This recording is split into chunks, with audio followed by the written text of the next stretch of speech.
सुभाष चंद्र बोस का जन्म 23 जनवरी 1897 को ओडिशा के कटक में हुआ। उन्होंने भारतीय स्वतंत्रता संग्राम के खिलाफ ब्रिटिश शासन के खिलाफ एक प्रमुख नेता बने। बोस ने अपनी शिक्षा इंग्लैंड में पूरी की, जहां उन्होंने कैम्ब्रिज विश्वविद्यालय में अध्ययन किया और भारतीय सिविल सेवा के लिए योग्यता प्राप्त की। हालांकि उन्हें भारतीय जनता की संकटमय स्थिति ने गहरी प्रभावित किया और उन्होंने स्वतंत्रता के संग्राम में सक्रिय भूमिका निभाने का निर्णय लिया।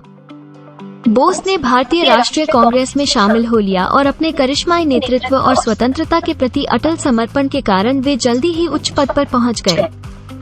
उन्होंने प्रतिबंधित ब्लॉक की स्थापना की, जो कांग्रेस के भीतर सभी ब्रिटिश शासन के खिलाफ ताकतों को एकजुट करने का उद्देश्य रखती थी। द्वितीय विश्व युद्ध के दौरान बोस ने भारत के स्वतंत्रता संग्राम के लिए नाजी जर्मनी और इम्पीरियल जापान समेत अक्षेपीय शक्तियों से सहायता मांगी।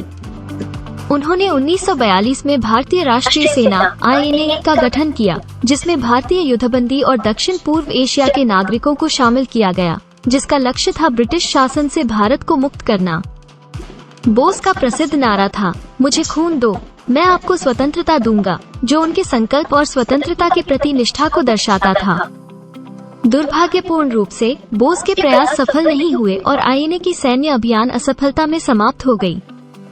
अगस्त 1945 में एक विमान दुर्घटना में बोस की रहस्यमयी मौत अब तक विवादों और वाद विवाद का विषय रही है, जिसमें उनके अस्तित्व के बारे में विभिन्न सिद्धांत और दावे हैं।